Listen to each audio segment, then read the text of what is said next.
ओम शांति। 1 जनवरी 2026।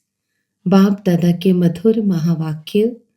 मीठे बच्चे, तुम बाप के पास आए हो रिफ्रेश होने। बाप और वर्षे को याद करो तो सदा रिफ्रेश रहेंगे। प्रश्न: समझदार बच्चों की मुख्य निशानी क्या होगी? उत्तर: जो समझदार हैं उन्हें अपार खुशी होगी। अगर खुशी नहीं तो बुद्धू है। समझदार अर्थात पारस बुद्धि बनने वाले, वह दूसरों को भी पारस बुद्धि बनाएंगे। रूहानी सर्विस में बिजी रहेंगे। बाप का परिचय देने बगैर रह नहीं सकेंगे। ओम शांति। बाप बैठ समझाते हैं, यह दादा भी समझते हैं, क्योंकि बाप बैठ दादा द्वारा समझाते हैं। तुम जैसे समझते हो वैसे दादा भी समझते हैं। दादा को भगवान नहीं कहा जाता, यह है भगवानुवाच। बाप मुख्य क्या समझाते हैं कि देही अभिमानी बनो। यह क्यों कहते हैं? क्योंकि अपने को आत्मा समझने से हम पतित पावन परमपिता परमात्मा से पावन बनने वाले हैं। यह बुद्धि में ज्ञान है, सबको समझाना है। पुकारते भी हैं कि हम पतित हैं। नई दुनिया पावन जरूर ही होगी। नई दुनिया बनाने वाला, स्थापन करने वाला बाप है। उनको ही पतित पावन बाबा कह बुलाते हैं। पतित पावन, साथ में उनको बाप कहते हैं।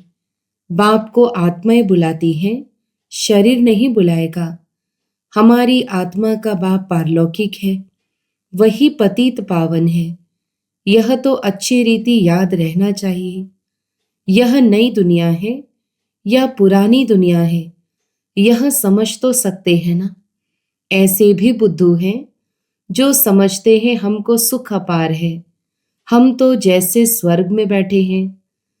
परंतु यह भी समझना चाहिए कि कलयुग को कभी स्वर्ग कह नहीं सकते। नाम ही है कलयुग। पुरानी पतित दुनिया, अंतर है ना। मनुष्यों की बुद्धि में यह भी नहीं बैठता है। बिल्कुल ही जड़जड़ीभूत अवस्था है। बच्चे नहीं पढ़ते हैं तो कहते हैं ना कि तुम तो पत्थर बुद्धि हो। बाबा भी लिखते हैं, तुम्हारे गांव निवासी तो बिल्कुल पत्थर बुद्धि हैं। समझते नहीं हैं क्योंकि दूसरों को समझाते नहीं हैं। खुद पारस बुद्धि बनते हैं तो दूसरों को भी बनाना चाहिए, पुरुषार्थ करना चाहिए। इसमें लज्जा आदि की तो बात ही नहीं। परंतु मनुष्यों की बुद्धि में आधा कल्प उल्टे अक्षर पड़े हैं तो वह भूलते नहीं हैं। कैसे भुलाए? भुलवाने की ताकत भी तो एक बाप के पास ही है। बाप बिगर यह ज्ञान तो कोई दे नहीं सकते। गोया सब अज्ञानी ठहरे, उनका ज्ञान फिर कहाँ से आए? जब तक ज्ञान सागर बाप आकर ना सुनाए। तमो प्रधान माना ही अज्ञानी दुनिया, सतो प्रधान माना दैवी दुनिया। फर्क तो है ना। देवी देवताएं ही पुनर्जन्म लेते हैं, समय भी फिरता रहता है, बुद्धि भी कमजोर होती जाती है। बुद्धि का योग लगाने से जो ताकत मिले वह फिर खलास हो जाती है। अभी तुमको बाप समझाते हैं तो तुम कितने रिफ्रेश होते हो। तुम रिफ्रेश थे और विश्राम में थे। बाप भी लिखते हैं ना, बच्चों आकर रिफ्रेश भी हो जाओ और विश्राम भी पाओ। रिफ्रेश होने बाद तुम सतयुग में विश्रामपुरी में जाते हो। वहां तुमको बहुत विश्राम मिलता है। वहां सुख शांति संपत्ति आदि सब कुछ तुमको मिलता है। तो बाबा के पास आते हैं रिफ्रेश होने, विश्राम पाने। रिफ्रेश भी शिव बाबा करते हैं, विश्राम भी बाबा के पास लेते हो। विश्राम माना शांत। थक कर विश्रामी होते हैं ना। कोई कहाँ जाते हैं विश्राम पाने। उसमें तो रिफ्रेशमेंट की बात ही नहीं। यहाँ तुमको बाप रोज समझाते हैं तो तुम यहाँ आकर रिफ्रेश होते हो। याद करने से तुम तमो प्रधान से सतो प्रधान बनते हो। सतो प्रधान बनने के लिए ही तुम यहाँ आते हो। उसके लिए क्या पुरुषार्थ है? मीठे मीठे बच्चे, बाप को याद करो। बाप ने सारी शिक्षा तो दी है। यह सृष्टि चक्र कैसे फिरता है, तुमको विश्राम कैसे मिलता है, और कोई भी यह बातें नहीं जानते तो उन्हों को भी समझाना चाहिए, ताकि वह भी तुम जैसा रिफ्रेश हो जाए। अपना फर्ज ही यह है, सबको पैगाम देना। अविनाशी रिफ्रेश होना है, अविनाशी विश्राम पाना है।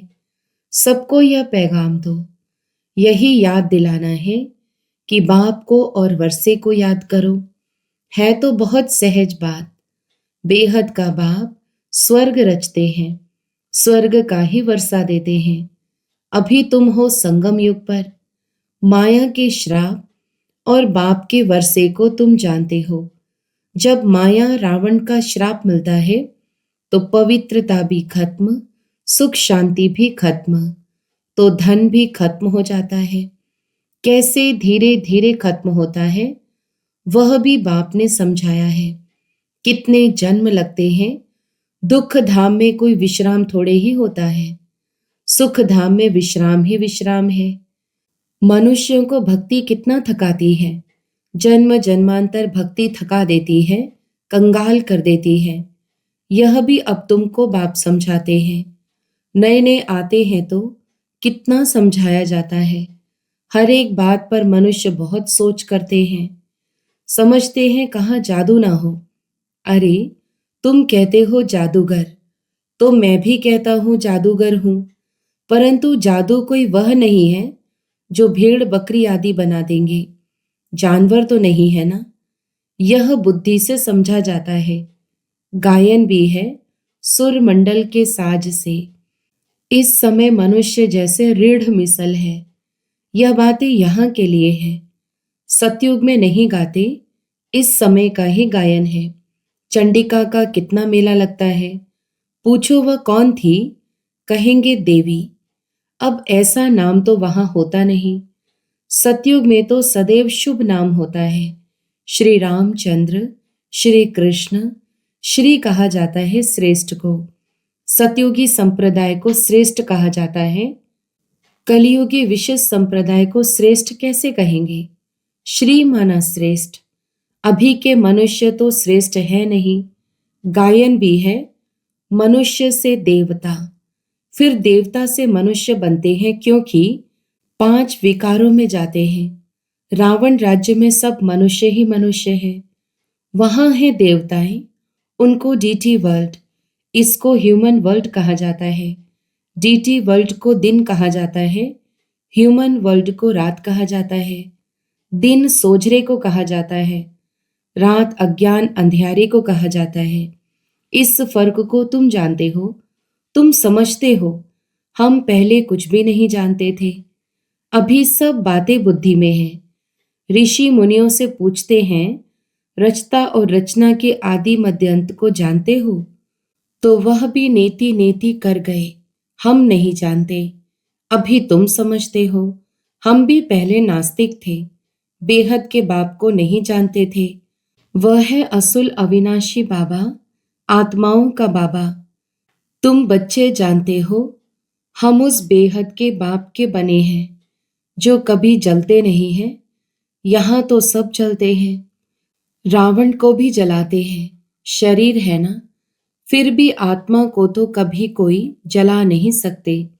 तो बच्चों को बाप यह गुप्त ज्ञान सुनाते हैं जो बाप के पास ही है। यह आत्मा में गुप्त ज्ञान है। आत्मा भी गुप्त है। आत्मा इस मुख द्वारा बोलती है। इसलिए बाप कहते हैं, बच्चे देह अभिमानी मत बनो, आत्म अभिमानी बनो।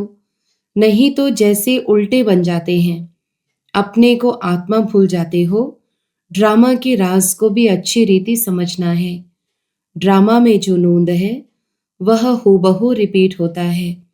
यह किसको पता नहीं है। ड्रामा अनुसार सेकंड बाय सेकंड कैसे चलता रहता है, यह भी नॉलेज बुद्धि में है। आसमान का कोई भी पार नहीं पा सकते हैं, धरती का पा सकते हैं, आकाश सूक्ष्म है, धरती तो स्थूल है, कई चीजों का पार पा नहीं सकते, जबकि कहते भी हैं आकाश ही आकाश, पाताल ही पाताल है। शास्त्रों में सुना है ना, तो ऊपर में भी जाकर देखते हैं, वहां भी दुनिया बसाने की कोशिश करते हैं। दुनिया बसाई तो बहुत है ना, भारत में सिर्फ एक ही देवी देवता धर्म था और खंड आदि नहीं था, फिर कितना बसाया है। तुम विचार करो, भारत के भी कितने थोड़े टुकड़े में देवताएं होते हैं। जमुना का कंठा होता है, दहली परिस्तान थी, इसको कब्रिस्तान कहा जाता है, जहां अकाली मृत्यु होती रहती है। अमर लोक को परिस्तान कहा जाता है, वहां बहुत नेचुरल ब्यूटी होती है। भारत को वास्तव में परिस्तान कहते थे। यह लक्ष्मी नारायण परिस्तान के मालिक है ना, कितने शोभावान है, सतो प्रधान है ना, नेचुरल ब्यूटी थी, आत्मा भी चमकती रहती है। बच्चों को दिखाया था कृष्ण का जन्म कैसे होता है, सारे कमरे में ही जैसे चमत्कार हो जाता है। तो बाप बच्चों को बैठ समझाते हैं, अभी तुम परिस्तान में जाने के लिए पुरुषार्थ कर रहे हो, नंबर वार तो जरूर चाहिए, एक जैसे सब हो न सके। विचार किया जाता है, इतनी छोटी आत्मा कितना बड़ा पार्ट बजाती है। शरीर से आत्मा निकल जाती है तो शरीर का क्या हाल हो जाता है। सारी दुनिया के एक्टर्स वही पार्ट बजाते हैं जो अनादि बना हुआ है। यह सृष्टि भी अनादि है, उसमें हर एक का पार्ट भी अनादि है। उनको तुम वंडरफुल तब कहते हो जबकि जानते हो यह सृष्टि रूपी झाड़ है। बाप कितना अच्छी रीति समझाते हैं। ड्रामा में फिर भी जिसके लिए जितना समय है उतना समझने में समय लेते हैं। बुद्धि में फर्क है ना, आत्मा मन बुद्धि सहित है ना, तो कितना फर्क रहता है। बच्चों को मालूम पड़ता है हमको स्कॉलरशिप लेने की है, तो दिल अंदर खुशी होती है ना। यहाँ भी अंदर आने से ही एम ऑब्जेक्ट सामने देखने में आती है, तो जरूर खुशी होगी ना। अभी तुम जानते हो यह बनने के लिए यहाँ पढ़ने आए हैं, नहीं तो कभी कोई आ ना सके।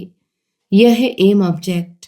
ऐसा कोई स्कूल कहाँ भी नहीं होगा जहाँ दूसरे जन्म की एम ऑब्जेक्ट को देख सके। तुम देख रहे हो, यह स्वर्ग के मालिक है, हम ही यह बनने वाले हैं। हम अभी संगम युग पर हैं, न उस राजाई के हैं न इस राजाई के हैं, हम बीच में हैं, जा रहे हैं। खेवैया अर्थात बाप भी है निराकार, बोट अर्थात आत्मा भी है निराकार। बोट को खींचकर परमधाम में ले जाते हैं। इन कारपोरियल बाप इन कारपोरियल बच्चों को ले जाते हैं, बाप ही बच्चों को साथ में ले जाएंगे। यह चक्र पूरा होता है, फिर हो बहू रिपीट करना है। एक शरीर छोड़ दूसरा लेंगे, छोटा बनकर फिर बड़ा बनेंगे। जैसे आम की गुठली को जमीन में डाल देते हैं तो उनसे फिर आम निकल आएंगे, वह है हद का झाड़। यह मनुष्य सृष्टि रूपी झाड़ है, इनको वैरायटी झाड़ कहा जाता है। सतयुग से लेकर कलयुग तक सब पार्ट बजाते रहते हैं। अविनाशी आत्मा 84 के चक्र का पार्ट बजाती है। लक्ष्मी नारायण थे जो अब नहीं है, चक्र लगाए अब फिर यह बनते हैं। कहेंगे पहले यह लक्ष्मी नारायण थे, फिर उन्हों का यह है लास्ट जन्म ब्रह्मा सरस्वती। अभी सबको वापस जरूर जाना है। स्वर्ग में तो इतने आदमी थे नहीं, ना इस्लामी ना बौद्धि, कोई भी धर्म वाले एक्टर्स नहीं थे सिवाय देवी देवताओं के। यह समझ भी कोई में नहीं है। समझदार को टाइटल मिलना चाहिए ना। जितना जो पढ़ता है नंबरवार पुरुषार्थ से पद पाता है। तो तुम बच्चों को यहाँ आने से ही यह एम ऑब्जेक्ट देख खुशी होनी चाहिए। खुशी का तो पारावार नहीं। पाठशाला व स्कूल हो तो ऐसा है, कितनी गुप्त परंतु जबरदस्त पाठशाला है।